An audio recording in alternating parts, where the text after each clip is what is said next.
Baik, Sobat Cerdas Koran Kaltim, dimanapun kalian berada, ini ada tambahan informasi tentang destinasi di Kabupaten Mahakam Ulu. Kita bicara panjang lebar tentang pariwisata, ternyata ada objek-objek yang menarik yang ternyata belum banyak yang tahu nih. Ya. Karena belum banyak juga diekspos, mungkin masih perlu promosi yang lebih gencar lagi supaya masyarakat bisa tertarik untuk bisa datang ke objek-objek wisata itu tadi. Nah, mungkin Ibu bisa jelaskan objek wisata apa aja, Bu, yang layak dijual, yang bisa mendatangkan wisatawan supaya mau berkunjung ke Mahakam Ulu nih, Bu. Ya. Lagi ya selain Batok Tenfang tadi atau Batu Dinding itu yang berdekatan di pusat ibu kota kabupaten, ada air terjun namanya air terjun Sungai Melaham. Di sebutan kami di sana adalah Riverty. Karena apa Riverty kita sebutannya di situ begitu karena airnya seperti teh.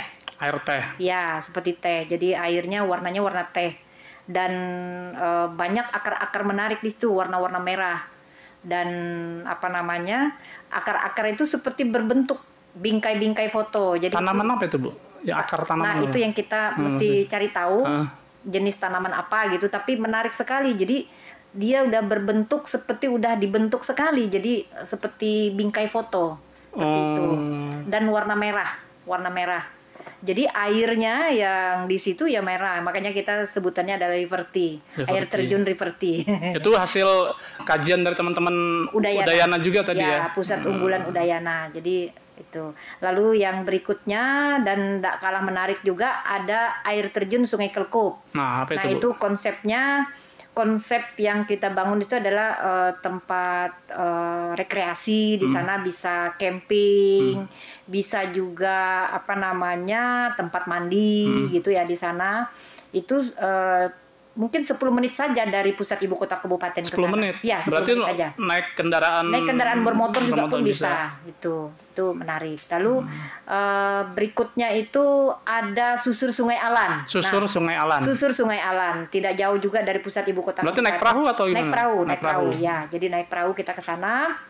Lalu nanti kita susurnya juga lewat perahu. Nanti ada di perjalanan itu menyusur Sungai Alan, kita ada menemukan tempat permandian burung.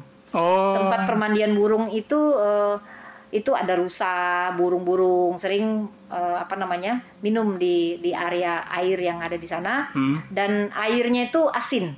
Airnya malah asin ya? Ya, air asin, seperti air laut lah seperti itu. Nah, itu yang menarik. Ini ke depan beberapa objek itu memang benar-benar jadi prioritas buat kabupaten kembangkan ke depan. Itu. Susur Sungai Alan ini memang sebelumnya sudah ada, Bu ya? Sebelumnya sudah ada. Jadi dan Sungai Alan juga sering dikunjungi oleh wisatawan sih ya, karena hutan-hutannya masih relatif masih asli ya. Masih asli sekali di sana. Jadi ada tanah ulen di sana, tanah ulen karena masuk di istilah tanah ulen itu dari suku Kenyah, karena itu masuk kawasan Batu Majang, dan Batu Majang ini juga ada Pokdarwisnya, kelompok sadar wisatanya, yang mengemas wisata di tempat kampung Batu Majangnya sendiri.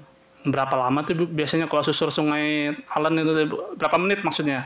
Kalau dari ada istilah kilo 21 dan seterusnya sampai ke bawah itu sekitar 1 jam lah sampai ke bannya, sampai ke muara. Sampai ke muara ya? Ya, sampai ke muara. Menarik itu. Jadi selama perjalanan disuguhi pemandangan-pemandangan itu tadi ada burung-burung yang minum, rusa. Ya. Terus ada batu-batuan yang punya sejarah juga, ada ada sejarah-sejarah khusus di sana. Jadi kayak batu belawing. Terus ada batu batu kelelawar di sana susur Sungai Alan itu. Jadi batunya itu benar-benar kayak kelelawar. Batu bentuk kelelawar. Kelelawar ya. Itu pernah dulu batu itu mau dicuri tapi nggak jadi. Karena ketahuan penduduk. Itu memang batu alam, bentuknya seperti kelelawar. Di situ. Besar tuh ya? Besar. Tapi ya karena menarik, ada juga orang-orang yang coba-coba mau mencuri, tapi ya mungkin pemilik sang alam pencipta ini tidak memberikannya, tidak jadi diangkut. Perbuatan jahat tidak dikabulkan. Iya, tidak dikabulkan. Gitu. Iya, iya. Menarik. Artinya pariwisata di sana memang pariwisata alam, tapi ya itu tadi PR-nya memang harus gencar promosi, Ya, termasuk dan dikemas baik-baik. Gitu, pengemasannya, penguatan kelembagaan tadi, ya. supaya pariwisata ini memang bisa hidup terus memberi dampak positif terhadap PAD tadi, Bu ya. Betul. Iya, iya.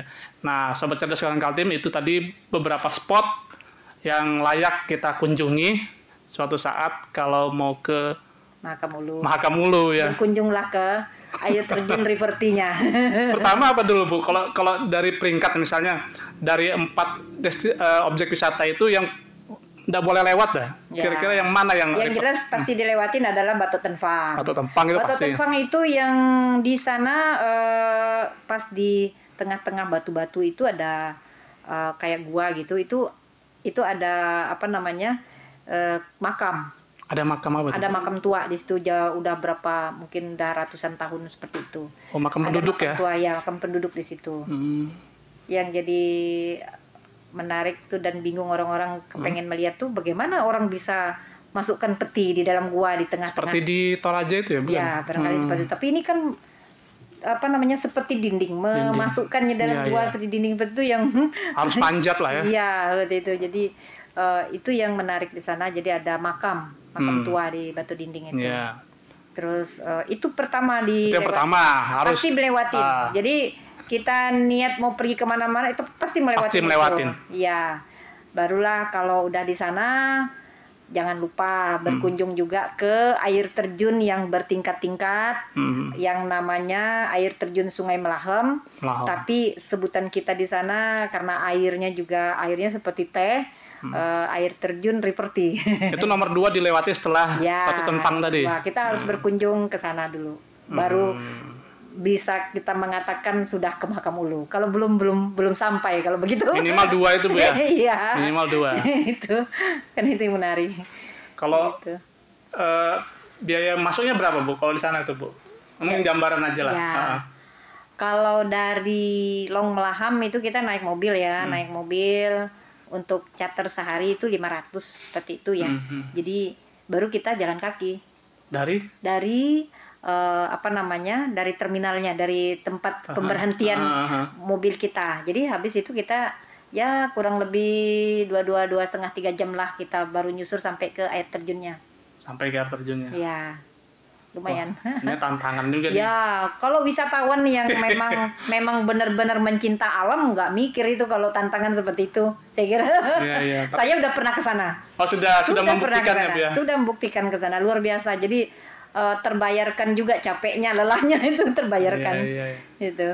Kalau kepala dinas pariwisatanya belum ke sana, kami nggak percaya, Bu. Jadi awal kami ke sana bersama dengan teman-teman Udayana itu lebih ekstrim karena kami baru melakukan survei cari alternatif jalan yang lain. Itu kami jalan itu 7-8 jam perjalanan jalan kakinya kami itu. Dari subuh tembus sore, mau maghrib baru tembus. Itu. Cari alternatif tadi. Kami mencari jalan alternatif selain yang 2,5 jam tadi kami lakukan perjalanan untuk survei, ada jalan alternatif untuk kita lakukan ke depan jalan yang lain gitu kan. Jadi ternyata jarak tempuhnya luar biasa jauh. Itu 7-8 jam. Jadi nggak jadi? Tetap ya? Ya, jadi perjalanan kami itu dari subuh tembusnya sore hari baru nyampe. Dan itu saya lakukan. Dan turun naik gunung, udah naik tebing dan sebagainya. Wah, luar biasa. Tapi begitu sampai, waduh, terbayarkan juga dengan keindahan alamnya, luar biasa. Ada anggrek, ada tanaman obat-obatan di sana. Di pegunungannya itu? Ya, di pegunungan. Tanaman obat-obatan, ternyata masyarakat lokal yang di seputaran yang tinggal di sana itu banyak mengenal jenis tanaman obat-obatan. Iya. Kita waktu menyusuri perjalanan ke sana, banyak dikenalkan jenis akar-akar yang bisa untuk kekuatan stamina, kita bisa jalan, jadi dimasukkan di dalam air minum. Akar apa itu? Pokoknya ada akar apalah, ada istilah lokalnya di sana, tapi jelas akar untuk stamina. Dicelup di air. Dicelupkan di dalam botol aqua yang kita bawa. Iya, minum aja gitu langsung. Diminum. Iya. Langsung terasa. Ibu minum itu? Ya minum, semua kami minum supaya ya katanya ini untuk stamina katanya. Jadi oleh teman-teman tim yang melakukan survei itu, khususnya teman-teman Udayana, mengatakan ini potensi yang dikembangkan ke depan untuk menjadi apa namanya, salah satu daya tarik gitu. Ada banyak, misalnya pengusir setan katanya, ada juga, ada ceritanya akar-akarnya, daun-daun apa, batang kayu, pohon-pohon kayu. Jadi menarik, banyak kan pengetahuan-pengetahuan lokal yang bisa dikembangkan di sana. Kami temukan lagi, diskusi sambil jalan, sambil diskusi, ini temukan ada pohon apa, tanaman apa, buah apa gitu yang fungsinya untuk secara pengetahuan lokal itu banyak guna-gunanya gitu. Berarti kalau ke Makam Ulu nih nggak cukup kayaknya 2-3 hari. Bener. Berapa? Paling nggak harus bermalam 1 malam gitu di hutan kan. Di hutan 1 malam itu udah puas tuh. Ibu camping juga tuh? Iya, camping kami ke sana. Jadi, dan dingin cuaca di sana, luar biasa. Jadi saya tidak menduga kalau di sana dinginnya seperti kita di puncak. Oh gitu. Iya, dingin sekali. Kami bawa air di dalam perjalanan itu seperti dalam freezer, setelah kami minum. Luar biasa. Berapa orang rombongan kemarin, Bu, dari Udayana? Kami ada sekitar 16 orang. 16 orang. Kalau Udayana ada 4 orang. 4 orang. Ya, tambah tim dari Pok Darwis, tambah tim dari dinas. Jadi sekitar 16-an orang kami pergi ke sana, termasuk saya. Tapi nggak nyesel, Bu, ya? Wah, nggak nyesel, malah kepengen lagi ke sana deh. Kepengen lagi, supaya bisa balik lagi ke sana. Iya. Ada juga ini, kan itu kan ada jalan menuju ke Sungai Alan dari Muara itu ke sana. Itu kan dibangun jalan oleh Dinas Pariwisata waktu itu. Kita kalau tidur di sana, atau biasa kan banyak agas tuh. Itu nggak ada agas, nggak ada nyamuk. Padahal di hutan itu. Biasa kan banyak nyamuk kan. Iya. Nah, di situ tuh ada areanya yang memang tidak ada nyamuk. Daerah mana tuh, Bu? Pokoknya di Sungai Alannya, di muaranya di sini. Di muaranya itu kan ada air terjun tuh. Air terjunnya, ada sungai-sungai air terjunnya. Jadi jeram-jeram, maksudnya bukan air terjun, jeram-jeramnya seperti itu. Jadi kalau kita tidur di sana, karena saya pernah nginap di sana. Oh, membuktikan langsung, Bu, ya? Iya.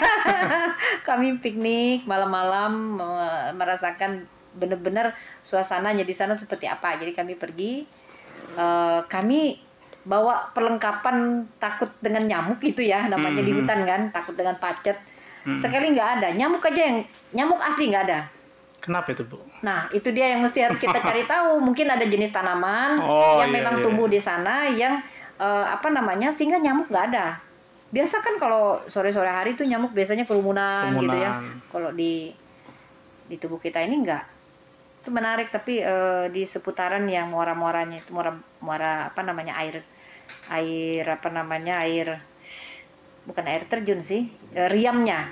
Nah, airnya itu sendiri di muaranya di sini itu bisa potensinya untuk teman-teman arung jeram yang di olahraga arung jeram itu ya, itu bisa untuk dijadikan olahraga arung jeram. Karena arusnya deras ya? Ya, arusnya deras. Dan itu pernah WWF lakukan latihan. Latihan di situ ya? Ya, latihan. Menarik itu di situ. Jadi